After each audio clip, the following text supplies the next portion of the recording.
Yeah, you said yourself you wanted to start with NASCAR, huh? NASCAR, Matty Kenseth. Win number 1 for the Roush Racing team. Good for him. Any other factoids there? I can add nothing else to that other than I know Matt Kenseth won a race and he hadn't won all year, and hopefully he gets back on track and into the mix for the Sprint Cup Championship. It'd only been a matter of time, right? Because he'd actually been running well, but then he'd like wreck or do. That was a big wreck. I know there was a big. Were they at Dover? Was that right? Yeah. Big wreck at Dover. Delaware. Delaware. A big NASCAR hub. Yes. Delaware. All right, fair enough. Been there? No. Well, you got to get there sometime. You been there? Twice. Oh, last weekend, right? Yeah. Well, that's as much NASCAR as you're going to get out of us here on Drove Extra the pace Points, car twice. Yeah. We'll talk some high school sports. We got the last week of the softball season, 2 weeks left of baseball. Yep. These postseason tournaments are about to get going, so maybe just conference races. Some of them are going to be interesting the last couple of games. We got Brewers Cubs this week. Yeah, we do, starting tonight. And maybe we'll just pick horses based on number again because it's the Preakness this weekend. It is the Preakness. With Nyquist going for leg 2 of the Triple Crown. So. I can't get my money back from the Derby either, I don't think. Well, you could. You just have to double your bet. And all right, I'm going to do that. We'll talk all that and more coming up on this week's episode of Extra Points.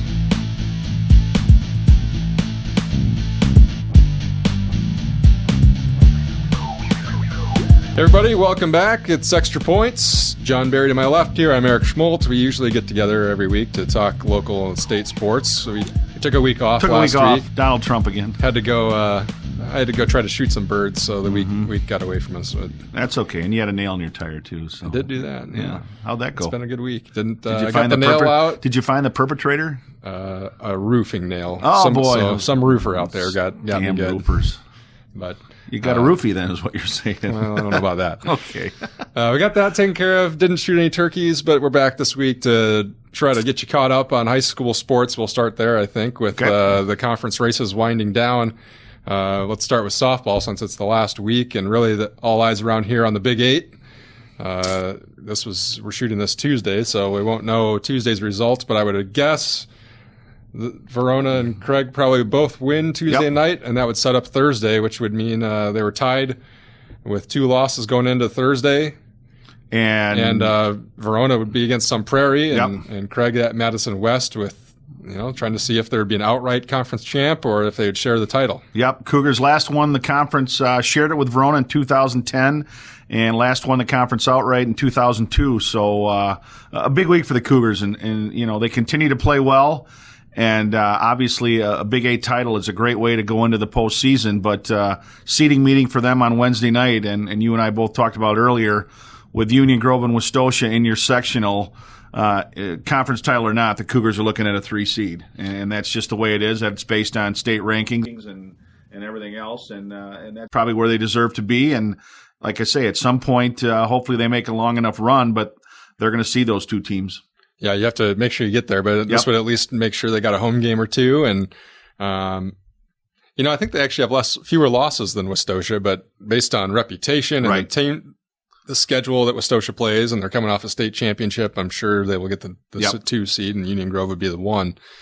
But I think it's just been steady for Craig all year long on the softball side of things. I mean, they obviously the top part of their order has been very, very good. Right. But really throughout the lineup, they get hits from everybody. And Jenna Brandt, their number 1 pitcher, has been just really solid all the way through. I think I've covered them 4 times, and I think they've all been 10-run wins. So, whenever I cover them, they play really well. And I talked about it when I covered them last week.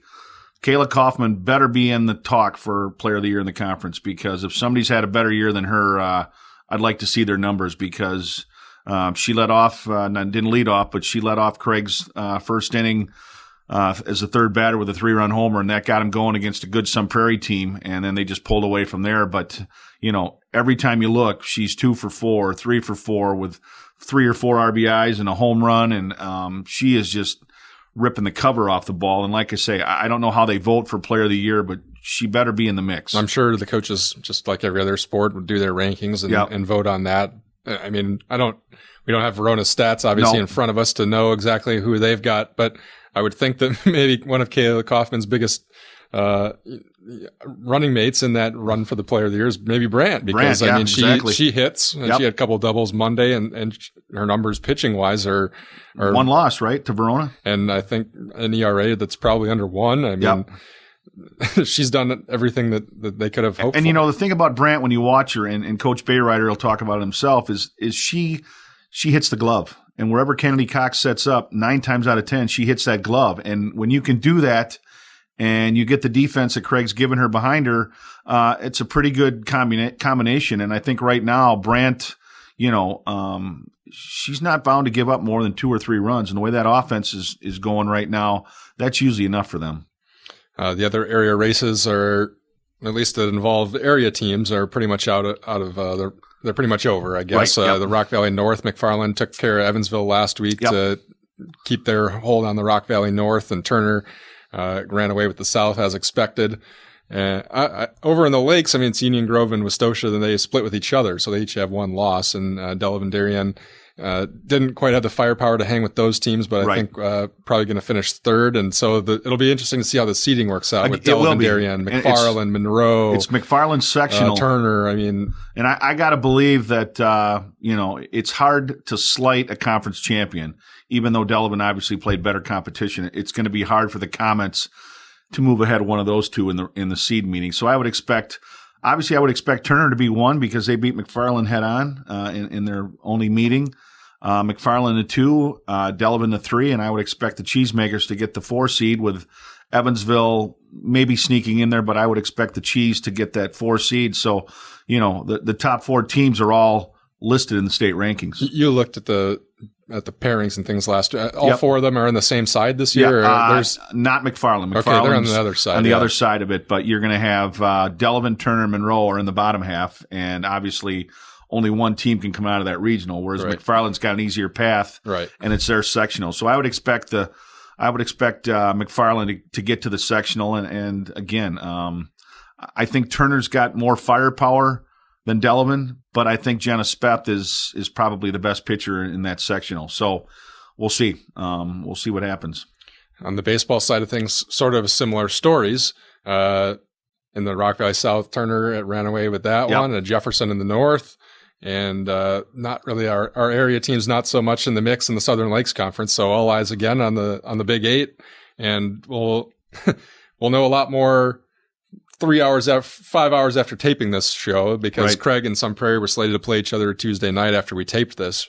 But those 2 teams right there at the top of the Big 8 and trying to see jockey for position with 2 weeks left. Yep, and those are your 4. They've won the last 4 state titles. Craig last year, and the Cardinals the 3 years prior. But I don't think either team's as strong as they've been in the past. I certainly don't think Craig is as good as they were last year, just maybe offensively. They just don't have the big bats that they had, but that doesn't mean they can't make a long run and have a good chance to defend their title, because they play defense. They're solid. Their pitching is very good, and they seem to be very clutch as far as getting hits when they need to and doing the little things that makes good teams successful. And I think that's what you're seeing from Craig. That sectional, certainly the Cougars will be the 1 seed. There's no doubt about that. And Verona the 2. Verona the 2. And then I was talking with Parker coach Brian Martin Monday night, and a lot of it kind of depended on Tuesday night's results as to maybe how 3, 4, 5, 6 were going to shake out, because you have a Parker team that was right around 500 that is, they've had their winning streaks, they've had their losing streaks. And if you followed along with the Badger South and some of those teams this year, those are some of the other teams that are in that sectional. That conference has been all over the place. Yeah. And so it's going to be a weird fight to see those 3 through 6. And it's too bad for Parker. It's been a rough 2 weeks because first they lost catcher Carter Powers, who not only their catcher, but their number 4 hitter. And then things did not look good for Hunter Van Zandt on Saturday. He tried to go. His arm was very, very sore. I don't know the status of him, if he's going to be able to come back and if that arm is going to recover. And if, I don't know if he got it looked at, but he walked 4 straight in the second inning, and basically, you could tell he was in discomfort. And I happened to be on the bench when he came back, and he just said it wasn't one area; it was his whole arm. He just said it just felt dead. And he came off that 112 pitch game against Craig, and people are going to point to that and say, well, there's your reason. But a kid that's pitched that much in 4 years, I don't think one game of throwing 112 pitches is going to do it. It just might be he's hit the proverbial wall. And if they don't have him for the tournament, kudos to Riley Grover. He's done good things. But if Riley Grover's all they're going to have going into the tournament, they're in trouble. Yeah, they've injuries have really kind of bitten them all season. Yep.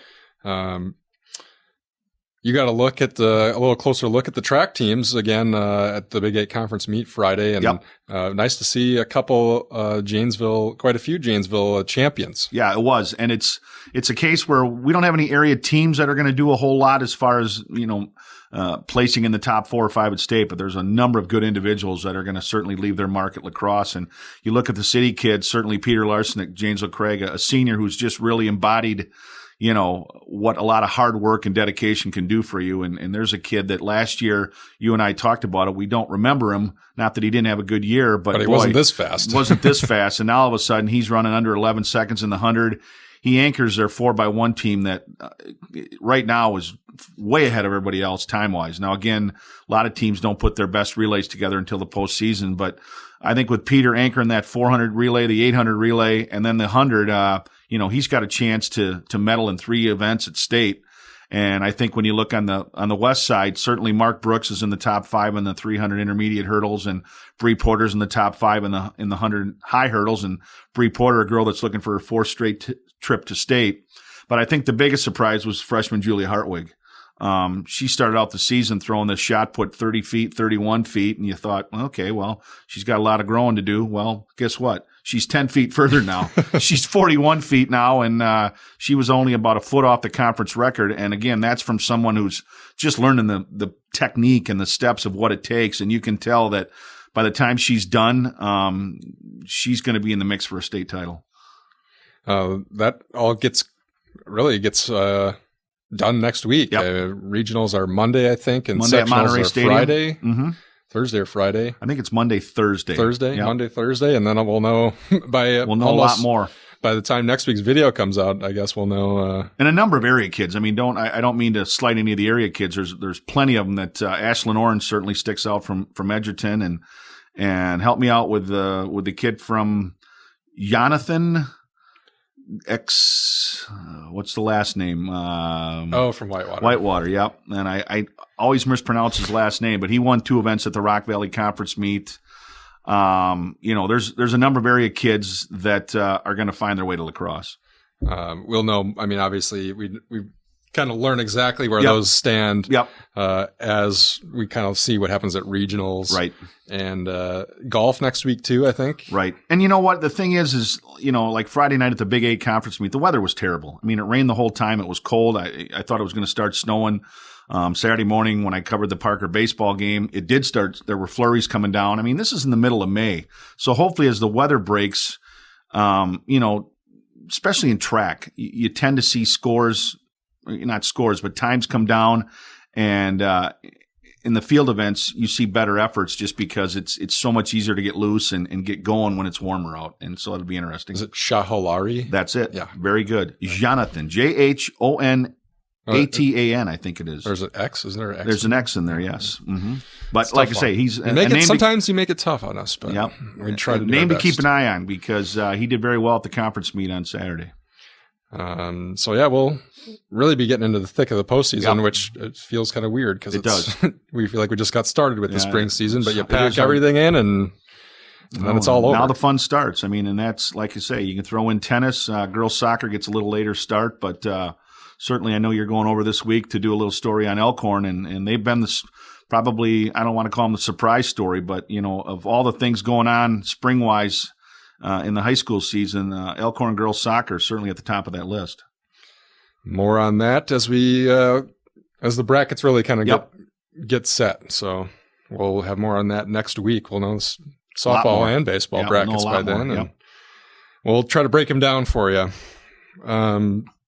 Brewers Cubs this week. Wrigley North. That drives me crazy. I'm sorry, but it's probably not to go into Miller Park and have more Cub fans than Brewer fans is unacceptable to me. But that's the way it is, and there's not much you can do about it unless you. Hey, the Brewers brass just wants people in the seats, right? Unless you don't let anybody in with Cub gear on. But I mean, let's face it, the Cubs are for real, and they're the feel good story thus far in the big leagues. But it's a tall task for the Brewers. I mean, they're They don't face the top two pitchers. They don't see Arrieta or Lester. Is that right? Yeah. Okay. Well, that helps, but we don't have two top pitchers. Mostly you just don't want to hear about it. No. Could they not face Anderson and Peralta? Could that be possible? No, because Chase is going tonight with his 1-6 record, and you never know. I mean, but like I say, for all of the pitching woes, for them to enter the series where they're like 16-22. I mean, all things considered, I think that's where we thought they'd be. I'm not stewing and fretting over it. I'm just saying it is what it is. But I mean, they won a 1-0 game the other night. They did. It's just could annoying. you have imagined that this season? I could not. No. Jeffers has been good. He's 11 for 11 in saves. So you just got to get him. They got a bright spot there. You got to get a lead to him first. You do have to get a lead, and now Braun's got a bad wrist. So that's his fifth ailment of the spring. Yeah. Well, give him an extra day off and more days off, and more days off, and more money. But maybe they'll trade him. Maybe the Cubs will get him. I think that was just a weird false spread rumor. Well, he would be a good fit in left field for them, and they do have a pretty abundant farm system that could give us some arms. But it would be hard to watch Ryan Braun take left field for the Cubs in Wrigley. That was a pretty good story by Tom Hardecourt of the Journal Sentinel this week, just kind of breaking down. Obviously, the Cubs went through their rebuilding process, and they were kind of at this stage where the Brewers are now, and said, "Hey, fans, you're going to have to give us a couple of years, but we'll get there." And they've done it. They have, and their farm system's already gone from being ranked in the lower half of the baseball to in the top 6 or 7 now, and that's what you want. I mean, if you're going to do that overhaul, then that's what you want is results at the lower levels, and hopefully we're seeing that. But what was your take on the Jose Bautista punch? Man. I could watch that thing 100 times. That was a great punch. That was I think you got ESPN's probably got to put Rougned Odor up in their top 5 pound for pound boxers now. And I've heard mixed results. Some people say way to go, and other people say he's dirty, and that was uncalled for. But boy, talk about landing a punch square. I mean, you don't see that in baseball. You just don't see that. No, It was like it was orchestrated, and he just flushed right to the jaw. And Bautista, to his credit, he didn't go down, but then Adrian Beltre got a hold of him, so he couldn't do anything. Right. He couldn't retaliate, but that's what it's come to. And you knew that was coming after the bat flip last year, and then they beamed him. And so when Bautista, I think, saw that the ball, there was going to be a play at second, he certainly slid by the bag, which, under the new Chase Utley rule, can't do that. So, but when he got up and he looked at him and he kind of flinched, and then Odor just drilled him with a right, that was good stuff. Yikes. Mm-hmm. Probably not a good example for all you high school players out there. I wouldn't recommend doing that. No, It's probably going to end your season. I also probably wouldn't recommend bat flipping either. Well, and somebody said, well, then just get him out. Well, yeah, I mean, I know there was a lot on the line, but you knew at some point the Rangers were going to retaliate. Yeah. It's just weird that it took so long to do. I know. I agree with you there. Should have just done it and got over it the first time. Right away, exactly. Are we picking numbers for the Preakness again? Yes, we are. I'm going, I don't know if the field, I'm sure it'll be smaller. It's going to be smaller. It always is. I'm going to go with, you better go with a single digit number. I'm going to go with 6. Okay. I was going to say 3. All right. That might have been what I took last time. I think it was. I had 9 last time. I'm going with 6 because I don't know how many are going to be in the field. What do you think about Nyquist? He ran well, but we'll see it a little longer distance? A little longer, yeah. They progressively get and it looked like at the end of the Derby that there were horses gaining on him, but he may run a different race. I don't know, but I don't think he's in the mold of American Pharoah or California Chrome. I think he's good, but I don't think he's being viewed right now as a Triple Crown. He's certainly a threat, but I don't think he's I don't think people are as crazy about him as they were, especially about American Pharoah last year. Well, clearly the ratings were plummeted for the Derby. So. Yeah, so you know that. So if he wins the Preakness, obviously people will jump back on board, right? Maybe we should root for it just for that. So you don't like that, remember? You didn't like that last year. You didn't want Pharoah to win. I know. Well, now it's done. It's done and over with. So let's just win it every year. All right, every year win a Triple Crown. I wanted to never see it again, but since it happened, it might as well happen every year. All I know is Destin, my horse, is still running. So he hasn't completed the Derby yet. Still going around. He's still around the track. Yep. Maybe he'll be done by the time else we're back he's at the next glue week. factory. One of those two. I don't know. Yikes. Anything else on your mind? I don't think so. We started the Eastern and Western Conference Finals for the NBA and the NHL this week. Golden State got snubbed at home because they quit playing like Golden State plays. They just were very selfish, and they didn't get the ball to Curry at the end. I didn't understand that, and they found themselves in the hole. I still think they'll come out of there and win, and I think the East isn't going to be close. I think Cleveland's going to mop the floor with Toronto. They're just playing well, and they're better. And we'll find out tonight if the Bucks can somehow maybe sneak into the top three. The lottery is tonight, so they have a 1.8% chance of the number one pick, and I think it's a 6% chance of getting into the top three. The conference finals are where I actually kind of start watching a little bit. So now I'm a little more intrigued. Yeah, and I'll watch. And I like. I know you don't like this because I think we had a little side bet that your Stars are out. And my Stars I had the got Blues thumped 6-1 at home. But it's fun for me to watch that series. Well, it's fun for both of us because it's Brian Elliott for the Blues. Yep. And he's the goalie, and he's been playing pretty well. And then you got Joe Pavelski for the Sharks. Yep. And he's obviously a Badger too. And both on the 2006 championship team. Right. So. And Pavelski, part owner of the Jets. Yep. So there's some local interest in that. Even series. if you go a little north to Verona, you got Mr. Kessler playing with Kessel playing with I can't do the Penguins. No. No. All right. Ever since he went to Minnesota, remember he did that little beer cup thing when he came to the Kohl Center. Yeah, okay, all right. I hold that grudge to my grave. Go Lightning. All right, you're on. Can't do it. Lightning Blues, I think, would be a real great for ratings. Really great for ratings. There'd be like 9 people watching. That's what I'm rooting for, though. We'll see where we're at next week. We'll break down those high school brackets, and we'll see if there's a Triple Crown still alive.